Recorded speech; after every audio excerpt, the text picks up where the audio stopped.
Good morning. Make sure that you have your either tape or glue, and you may have to share because I know I'm running out of glue sticks. And make sure that you have your graphing calculator. On your table of contents, which you know is on your page 56, I want you to update it this way. I want you to put right. 64 through 68, solving polynomials. Now, we're not going to do all of those pages today. Those are going to be spread out over 3 days. So put solving polynomials.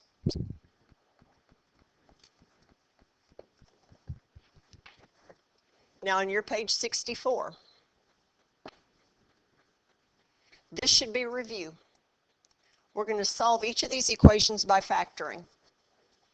Remember, the first thing you look for when you factor, is there a greatest common factor? On question A, sure there is. There's a GCF of 3. So it's 3 times x squared minus 9 equals 0. And x squared minus 9 is a difference of 2 squares. So I'll factor that into x minus 3 times x plus 3. Now let's look. We're multiplying 3 things together. 3, x minus 3, and x plus 3. If I multiply 3 things together and get 0, then one of those things had to be 0. So let's take that 3. Does 3 equal 0? No, that's silly. So we're going to just throw that one out. Can x minus 3 equal 0? Sure, when x equals 3. Can x plus 3 equal 0? Sure, when x is negative 3. So there are your answers. X equals positive or negative 3. Now, I'm going to go to B, but because I'm going to have to do some erasing, I want you to look down here below this question. How many solutions does each equation have? We know that question A had 2 solutions, 3 and negative 3. Now let's go up here to B. And again, I'm just going to have to erase because I just don't have enough room.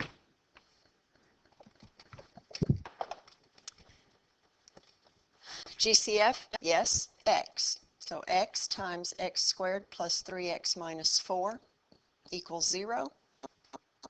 Now I have to decide, am I finished? Will that factor? Yes, that will factor. So I'm going to bring down that x. That's going to be x. And I believe that'll be a 4 and a 1, but let's check it. Minus 1x plus 4x is plus 3x.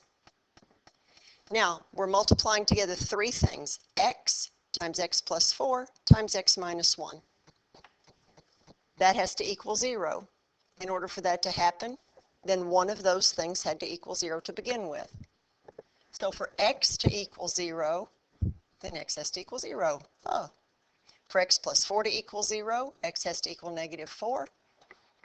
For x minus 1 to equal 0, x has to equal 1. There are your solutions, or your roots, or your zeros, or your answers. So how many answers does that equation have? It has 3. Now we'll go on to the C1. Oh, there's a GCF on that one as well, x squared. So that's x squared plus 6x plus 9. Now we have to decide, self, am I finished? No, that trinomial will factor. Bring down the x squared. So that's going to give me x and x, plus and plus, 3 and 3. Well, that's kind of interesting. All right, so let's decide what our answers are. If x squared equals 0, then that means x has to equal 0. If x plus 3 has to equal 0, then that means x equals negative 3. Now, I want you to look at this. We only have 2 answers.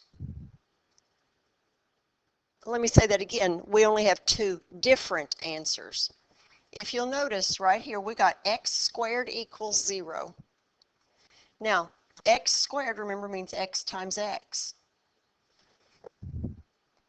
So what's happening there when we get x squared equals 0? You know what? Let me think through that a different way. If I have x squared equals 0 and I take the square root of both sides, and I get x equals plus or minus 0. But positive 0 is just 0, and negative 0 is just 0. So really, I have 0 appearing twice as an answer. So 0 really appears twice as an answer. In the same way, x equal negative 3 appears twice as an answer because I have x plus 3 as a factor twice. So this one, while it has 4 answers, it only has 2 that are different, 0 and negative 3. I hope you can understand that. And if you have trouble with that, talk to Miss King. She'll help you with it further. Now, I want you to look at these numbers we have, 2, 3, and 4. And I want you to look at the biggest degree of each of those polynomials. Look at this one. Biggest degree is 2. Biggest degree is 3. Biggest degree is 4. Ladies and gentlemen, the fundamental theorem of algebra. Now you're going to need to get the little blue paper that says Fundamental Theorem of Algebra, and you're going to tape it into your notebook. And you can look, Miss King has got my notebook. You can see where that needs to go in your notebook. These top 3, those need to be the top 3 things on your page 64, okay? And you're going to put this blue piece right below them. Now, this is the piece I want to talk about right here. The fundamental theorem of algebra. Every polynomial of degree n greater than or equal to 1. Now, what does that mean? It means your biggest exponent is 1 or bigger. Has exactly n zeros, including multiplicities. So what in the world does that mean? If your biggest exponent is 2, you're going to have 2 answers. If your biggest exponent is 3, you're going to have 3 answers. If your biggest exponent is 4, you're going to have 4 answers. Now, I want you to look at this piece right here, including multiplicities. On this one, we got x equals 0 and negative 3. But x equals 0 appeared twice, and x equal negative 3 appeared twice. When an answer appears twice, we say that that answer has a multiplicity of 2. So 0 has a multiplicity of 2 here because it appears as an answer twice. In the same way, x equal negative 3 has a multiplicity of 2 because negative 3 appears twice. So that accounts for 4 answers, 0 appearing twice and negative 3 appearing twice. All right, now this piece right here is not in your notebook. Just look at it with me. Without doing any math, determine the number of solutions each polynomial has. Don't put this in your notebook at all. Look at this one. How many answers does this have? 5, because the biggest exponent is 5.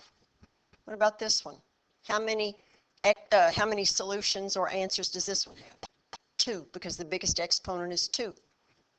What about this one? I can't read what that number is. Is that a 14? Whatever that number is right there is how many answers this one's going to have. And what about D? This one's going to have 3 answers because that's the biggest exponent. Now, this piece called the rational root theorem. There's a little yellow piece of paper that says rational root theorem. You need to tape or glue that right below the blue piece. And then we're going to look at these two problems. That will be everything that you need to have on your page 64 in your interactive notebook. The rational root theorem is not going to make much sense when I read it to you the first time. If a polynomial p of x has integer coefficients, that means you're not going to see any fractions or decimals. In every rational root, you don't even know what rational means, I'll explain that in a minute, of the polynomial equation p of x equals 0 can be written in the form p over q, where p is a factor of the constant term of p of x, and q is a factor of the leading coefficient of p of x. First of all, let's talk about what that word rational means. A rational number is any number that can be written as a fraction, or as a repeating decimal, or a terminating decimal. And a terminating decimal is just one that ends. The big thing I want you to just take away from that is a rational number is any number that can be written as a fraction. Now, I'm just going to go through these two examples and let you see what I'm talking about. This thing here says p over q, where p is a factor of the constant term. So let's look down here at A. Which of those terms is the constant term? Well, it's 9. So let's write down all the numbers that will go into 9. Well, 1, 3, and 9. Now, I want you to put plus or minus in front of each one of them. Plus or minus 1, plus or minus 3, and plus or minus 9. Now I need to put P right here. The reason you're going to put plus or minus is because positive 9 will go into 9, and negative 9 will go into 9 also. Now let's talk about the Q. Q is a factor of the leading coefficient. Now, what's the leading coefficient in that problem? Well, it's 1. So Q is all the numbers that you could multiply together to get 1. Well, just 1. That's it. So the possible real roots of that particular polynomial function are every way I can put a number in the P list divided by a number in the Q list. So I'd write P divided by Q. I could take 1 and divide it by 1. I'd get 1. So that would be plus or minus 1. I can do the 3 divided by the 1. That would be plus or minus 3. And I could do the 9 divided by 1, plus or minus 9. Now here's the deal. What does this mean? It means if this thing has real answers, then it's only going to be one of those 6 numbers, either positive 1, negative 1, positive 3, negative 3, positive 9, or negative 9. That's what the rational root theorem says. If that thing has any real answers, if that thing ever, the graph would cross the x-axis, it's going to cross at one of those numbers. Now let's look at the B one. The P is all the numbers that will go into, oh have mercy, 64. Now don't worry about the sign. That is negative 64. It's not a problem. But I got to think of all the numbers that I can divide by, or divide 64 by and come out even. All right, so we're just going to start. 1 will go into 64. 2 will go into 64. Will 3 go into 64? No. 4 will go into 64. 5? No. 6? No. 7? No. 8? Yeah, 8 times 8 is 64. Now, if you'll notice, 8 times 8 is 64. So, all I'm going to do now, I don't have to go through every number all the way up to 64. I know 8 times 8 is 64. So now I'm going to think, Okay, so 4 times what is 64? Well, that's 16. 2 times what is 64? Well, that's plus or minus 32. And then 1 times what is 64? Well, that's plus or minus 64. Now, what are all the factors of Q? Well, Q is all the factors of the leading coefficient. Did I say what are all the factors of Q? I meant what are all the numbers I could put in the list for Q. And it's all of the factors of the leading coefficient, which is 2, plus or minus 1, and plus or minus 2. So, now this is going to get long. We're going to write down all the possible real answers, all the possible rational answers for that equation in B. So what is it? Well, it's every number in this list divided by every number in this list. So I'm going to start with this 1, and I'm going to say 1 divided by 1 and 1 divided by 2. Again, 1 divided by 1 and 1 divided by 2. I'm just going to put plus or minus. So plus or minus 1 divided by 1, plus or minus 1 divided by 2. Then I'm going to take this number and do the same thing. Plus or minus 2 divided by 1, and plus or minus 2 divided by 2. Well, 2 divided by 2 is 1, and I've already got 1 in the list, so I don't have to write it down again. Next, 4. So I'm going to do plus or minus 4 divided by 1, and plus or minus 4 divided by 2, which is 2, which I already have in the list. 8. Plus or minus 8 divided by 1, plus or minus 8 divided by 2, well, that's 4, and I've already got 4 in my list. Now we're going to go to 16. 16 divided by 1 is 16. 16 divided by 2 is 8, but I've already got 8 in my list, so I don't have to write it down again.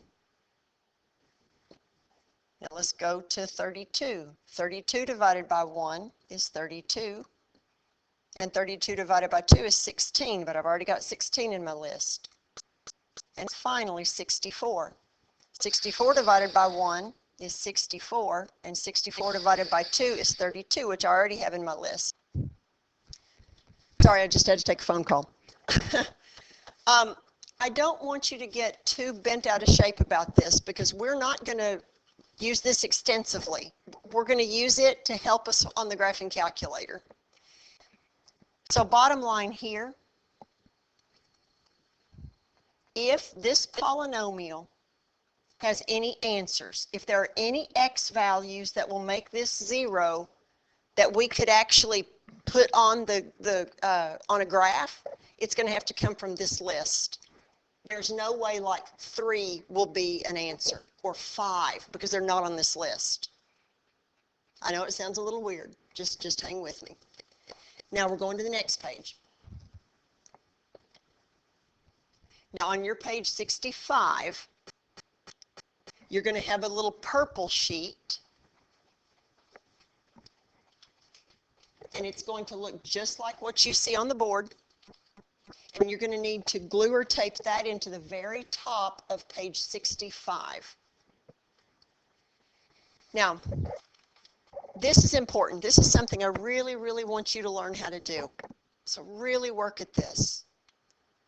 To find all the real roots of a polynomial function, the first thing we're going to do is graph the polynomial function on your calculator.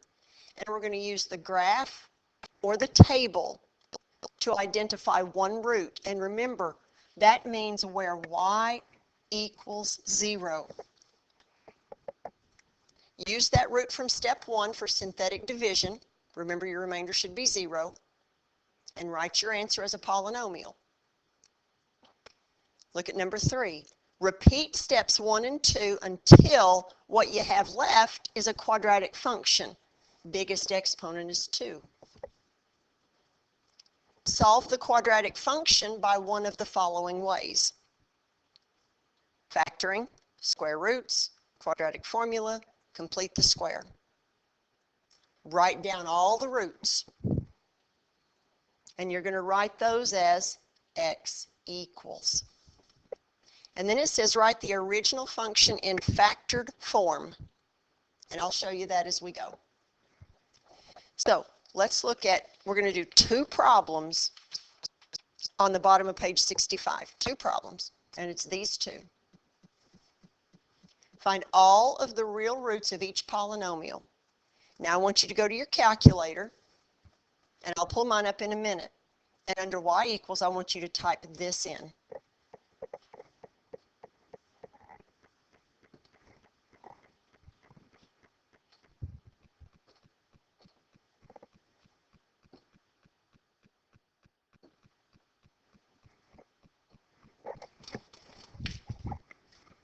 X cubed minus x squared minus 9x plus 9. And I'm just going to make sure I wrote it down right. Yep. Now I'm going to do a zoom 6. Okay. Now, I can pretty much see some of those zeros, at least I'm pretty sure I can. Let's go to your table. Now remember, you're looking for a y value that is 0. So you're looking for what x value has a y value of 0. Now, and you already, I hope, say, oh, I see 3 of them. I see one there, I see one there, and I see one there. You just need to pick one of those, just one. I'm going to pick 1 because 1's an easy number to work with. Now, where did I put my eraser? Let me go find my eraser. All right, I'm back. I've got my eraser. So I'm going to use x equal 1. Oh, I meant to show you something there. If you go back to your graph, right there, there's x equal 1. Right there, x equal 1. And I know you're saying, but I see more zeros than just that one. I know, but just take one of them. Just one. That's all we want. Just one of them. I know that x equals 1 is one of my roots or zeros. So what I'm going to do is I'm going to do synthetic division with x equals 1. 1, negative 9, 9. Bring down, multiply, add, multiply, add, multiply, add. Now remember, that makes us happy because our remainder is 0. And if you remember from Thursday, that remainder is the y value when x is 1. That's why you want a remainder of 0. Now let's talk about that equation or the polynomial that we have left. Remember, we did x cubed just divided by x.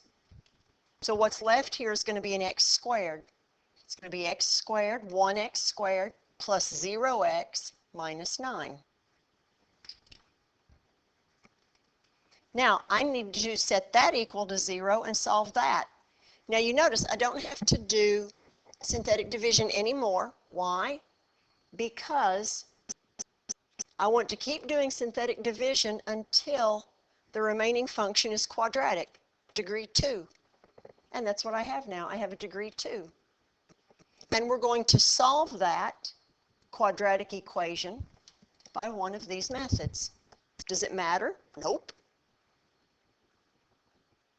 You could say, oh, that's a difference of 2 squares, and factor it and set each factor equal to 0.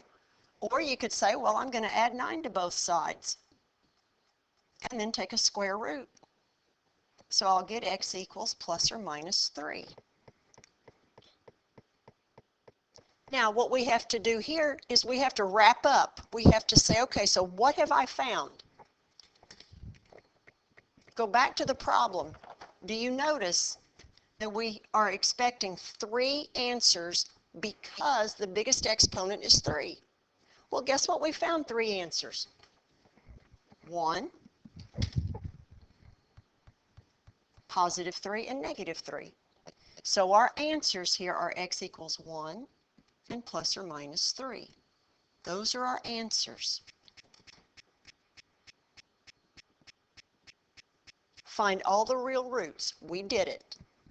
Now, I'm going to show you, look at this step. If you were asked to do this on this particular problem we just worked, what would you do?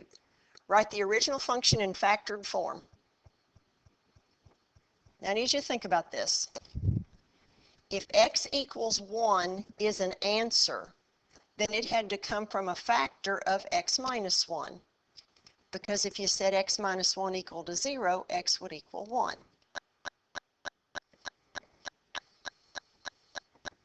So, x minus 1.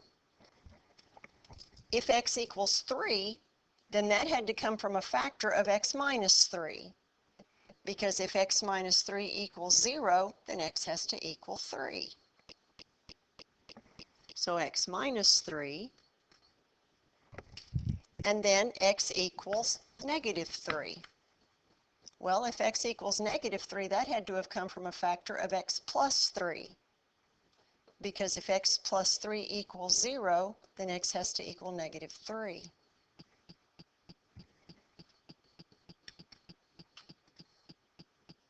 Remember, we had 3 answers, so we've got 3 factors, 1, 2, 3.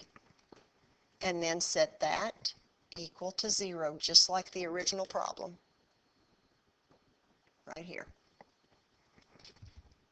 So, the problem here said to find all the real answers, all the real roots. These are all the real roots. But if you were asked to rewrite the polynomial in factored form, you would write it like this. I'm going to pause and erase all this so I can do the second problem with you. Second problem, x cubed plus 3x squared minus 4x equals 0. Now again, we're going to go to our calculator. And we're going to just type that in. Whoops.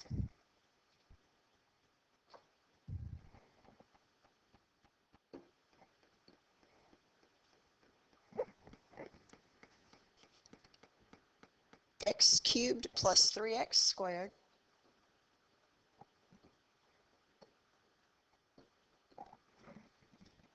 minus 4x. And I'm going to zoom 6.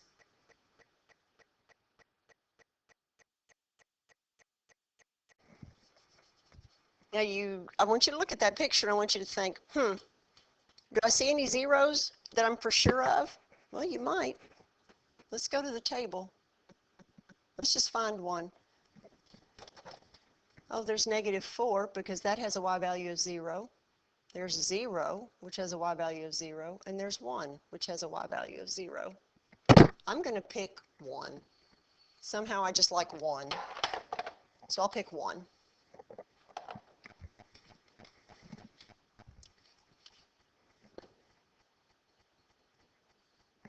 So I'm going to do synthetic division with x equals 1. 1, 3, negative 4. Now this one doesn't have a constant, so I'm going to just go ahead and put 0. 1, multiply, add, multiply, add, multiply, add. 0 is my remainder. That's what I wanted because remember that's also the y value that goes with the x value of 1. So that means the point 1, 0 is on my graph. Since y equals 0, that thing's an x-intercept or a solution. Now let's look right here. X equals, excuse me, the biggest exponent is 3. That means I have 3 solutions, okay? Now I want you to look. Since that biggest exponent is 3, this answer is going to be 1x squared plus 4x plus 0, so I don't have to write that down, equals 0. Now that's a quadratic because it's a degree 2. So I want to solve that equation by one of those 4 methods that's up here in my list. Well, I'm going to factor it because I see a GCF of x.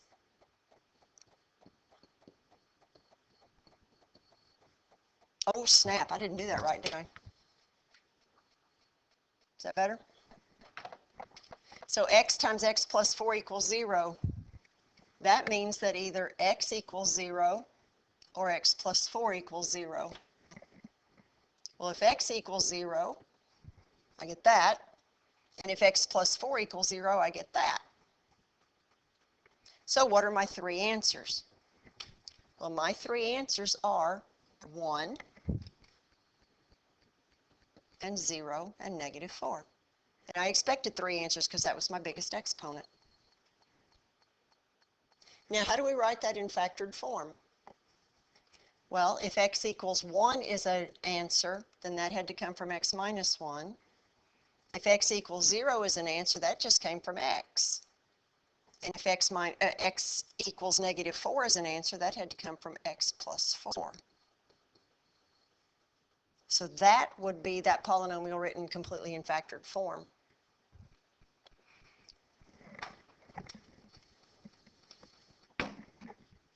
Now there's something else I want to show you about these two particular problems. And they're not always going to work this way, okay? They're not always going to be that simple. If I looked at this one without even using a calculator, I could solve that one because I could factor out an x. Don't write this down in your book. And then I could look to myself and say, self, is that factored completely? And I say, no. That'll factor into x and x plus and minus 4 and 1. Oh, so that means x would equal 0 or negative 4 or 1. If you see a problem that you can factor or that you can solve already, great, go for it. Could we have solved the first one that way? Well, I got 4 terms, which means I'm going to look at grouping because there's not a GCF in the whole problem. If I factor by grouping, I'm going to do this. Then I'm going to factor a minus 9 out of the other part, so that'll be x minus 1. So that'll give me x minus 1 times x squared minus 9 equals 0, which gives me x minus 1 times, I've got a difference of 2 squares. So I'd get x equal 1 and 3 and negative 3, which are the answers we got when we did it the first time. Again, if you look at it and say, I think I can do that just by factoring, or, well, factoring is going to be the main one, then do it. You don't have to worry about doing anything else. But a lot of times that's not going to happen. So let's go to your page 66. Again, this is your page 66. All right, we're on our last set here. Find all the roots of each polynomial. Folks, on these two problems, there's no way we could just factor out a GCF or just factor the way we normally know how to do or use quadratic formula. We're going to have to use some other strategy. So we're going to use the strategy that's on that purple sheet of paper that we did first on the numbers 1 and 2. So let's look at this number 3. First thing we need to do is set that thing equal to 0. So 3x cubed minus 11x squared. I'm going to subtract 6x from both sides, and I'm going to add 8 to both sides.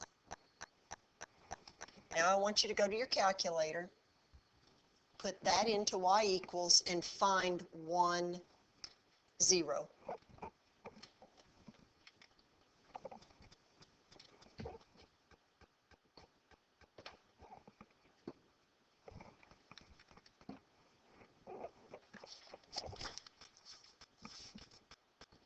Three x cubed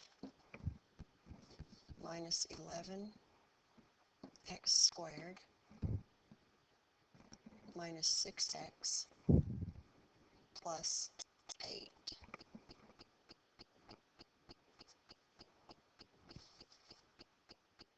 Zoom 6.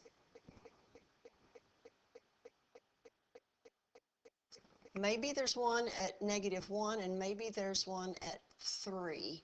Let's go to your table and look. Oh, sorry, not 3, 4, huh? There is one at a 0 at -1 and there's a 0 at 4. I'm going to take that 0 at 4.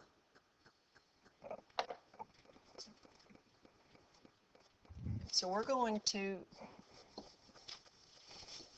synthetically divide by 4.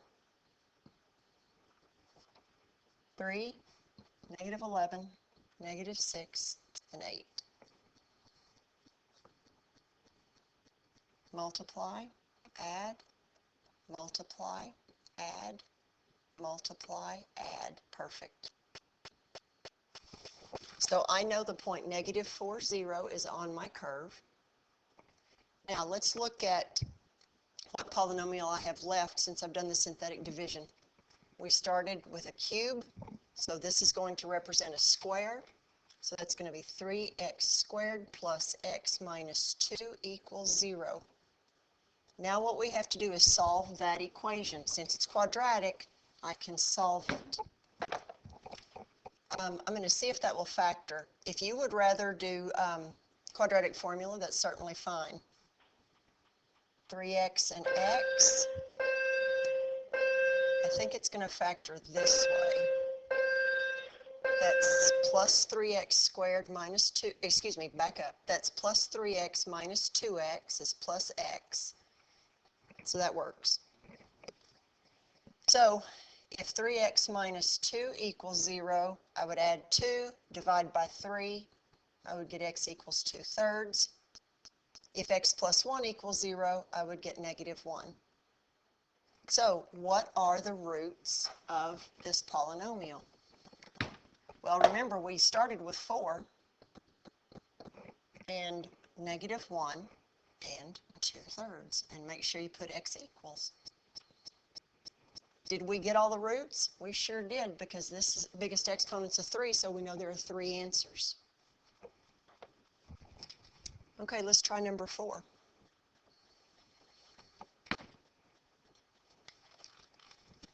Number 4.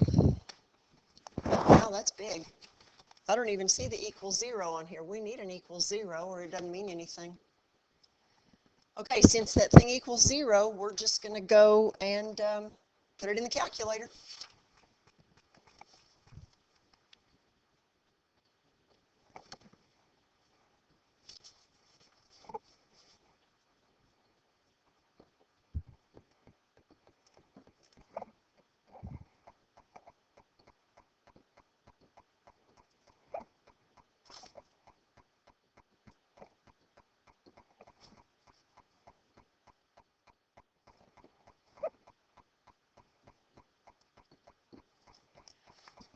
I'm checking to make sure I put it in right. I think so. Okay, I don't, well, we'll graph it. Let's fiddle. I don't need that, do I? Let's see. I just want to go. Blah, blah, blah, blah. All right, Stennett, think. Get rid of that. I don't want that. Graph. Oh my. Well, hard to tell. Maybe -2 is a root. Maybe 1 is somewhere in there, but it's hard to tell. Let's go to the table. Oh, -2 is a root. And look, so is 1. You know what? We've used 1 every time. So let's use -2 as a root this time. So we're going to synthetically, I keep forgetting to get ink. We're going to synthetically divide by -2. 15, 1, -52, 20, and 16. So that's 15, multiply, add, multiply.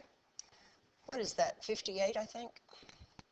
Add, multiply, add, multiply, add. Perfect. Now, pay attention. X equal negative 2 is a root because the y value that goes with it is a 0. The remainder is 0. Now, can I stop the synthetic division?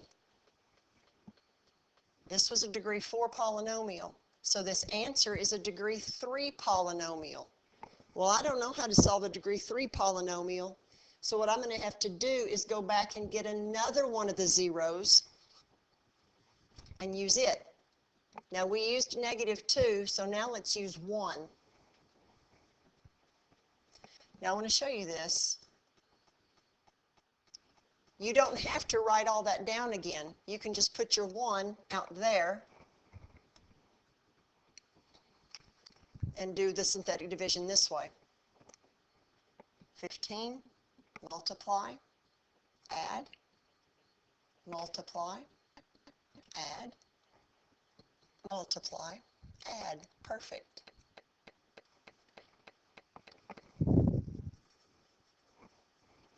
Now, this polynomial that we're left with here, the 15, negative 14, negative 8, that's going to be a quadratic because we started with a degree 4. The answer on this row would have been a degree 3, and the answer on this row will be a degree 2. So let's write down what we have. So we're just going to forget what this is. This is 15x squared minus 14x minus 8 equals 0. Now what I'm sure hoping is that that'll factor. I could do quadratic formula, but I'm just hoping it'll factor. And I'm doing guess and check, okay? But I've done guess and check for a long time, so hopefully it won't take me very long. 4 and 2 and minus and plus, I think that'll work. Minus 20x plus 6x is minus 14x. That's it. So if 5x plus 2 equals 0, that means x equals negative 2/5. And if 3x minus 4 equals 0, then that means x equals 4/3. So do we have all of our solutions? Well, remember, we expected 4. We had x equal negative 2 and x equal 1.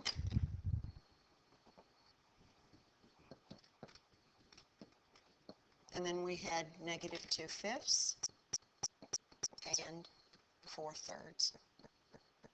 So there are 4 answers right there. I hope you're doing okay. Talk to Miss King if you're having any trouble.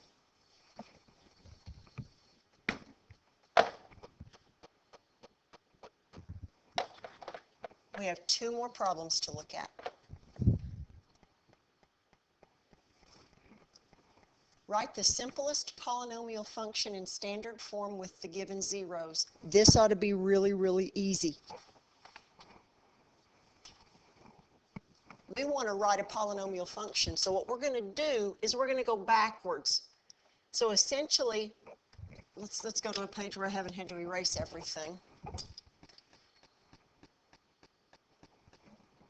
Essentially, I'm going to give you this, and I'm going to ask you to go backwards and write this. That's what we're going to do. Now, I want you to notice.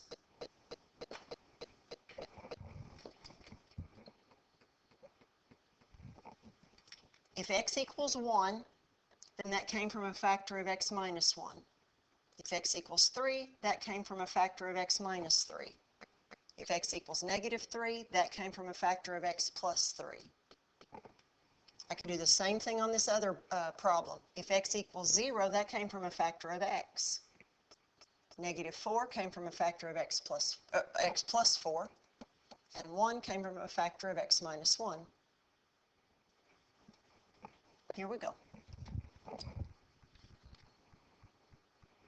X equal negative 2 would have had to have come from a factor of x plus 2. X equal 3 would have had to have come from a factor of x minus 3. And x equal 8 would have had to come from a factor of x minus 8. Make sure you put equals 0. Now, you got to multiply it out.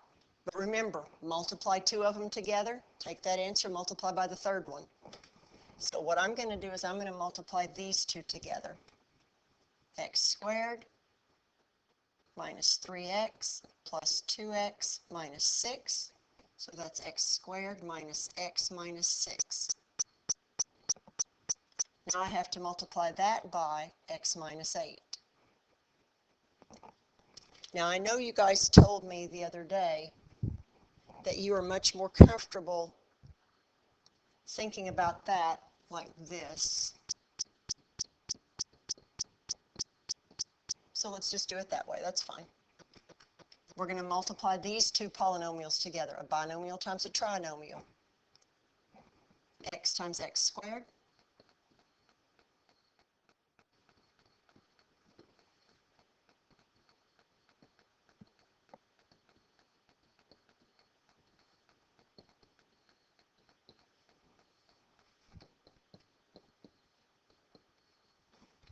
and combine your like terms. X cubed minus x squared minus 8x squared is minus 9x squared. Minus 6x plus 8x is plus 2x plus 48. Oops, I said 48, wrote down 4. 48 equals 0. And there's the polynomial that had these as its roots. One more. I know this is a pretty long lesson. Now, if you look at this last one, we have 4 answers. And notice that 2 of them are fractions. X equal 1/2. I do not want you to write x minus 1/2, because when you get fractions in there, that's going to just be nothing but a pain in the rear end. Let's think about how we could have gotten x equal 1/2. Now keep in mind, since 1/2 is positive, it would have had to have come from a minus, right? So I need a 1 on the top and a 2 on the bottom. Let me show you this. Let me erase those parentheses right now. Look at this. If I want to solve this little equation right here, I would add 1 to both sides, and then I would divide by 2. That's how I get x equals 1/2. This is the factor I want you to use, 2x minus 1, because that gives me 1/2 as my answer, and they have no fractions. So that first one is going to be 2x minus 1. Now let's look at x equal negative 3/4. Now same idea. Because this is a negative answer, it had to have come from a plus here. I got a 3 on the top and a 4 on the bottom. Now if I do 4x plus 3 equals 0 and solve it, I subtract 3 from both sides and I divide by 4. And that's how I can get negative 3/4. So that is the factor I want you to use, 4x plus 3.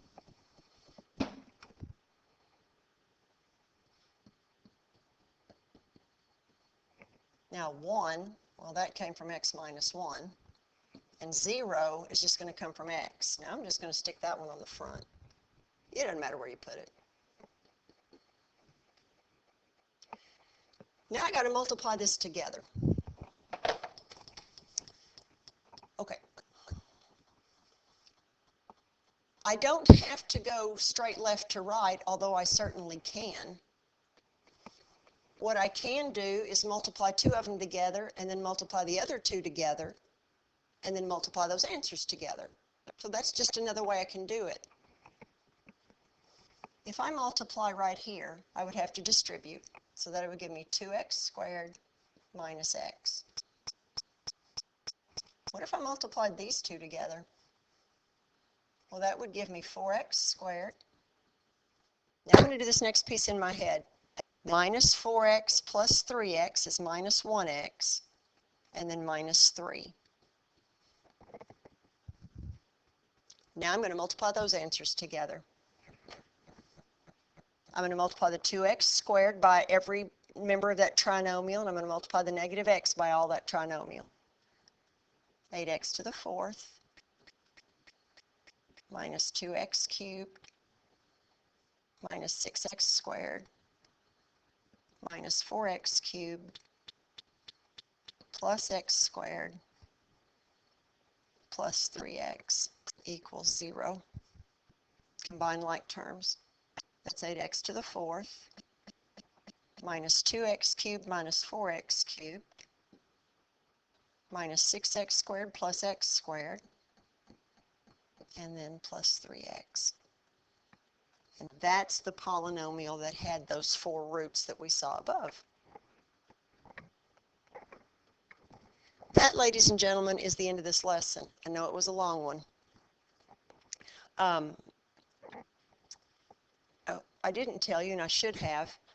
Above these 2 problems, it would be good if you had written this so you'd remember what the instructions were when you go back and study. So I apologize for that. If you can fit that in there, please do so. Now, your homework is on a little sheet of fuchsia, that bright pink paper. There are 8 questions, and they're just like these questions that we've done here. Now, when you get hold of it, if you look at the first 3, it says to solve them by factoring. That means do not use your calculator. Just factor them. So look for GCFs first. Numbers 4 through 6, that's where you'll go and use your calculator. And then numbers 7 and 8 are just like the last 2 we just did. I'll see you later.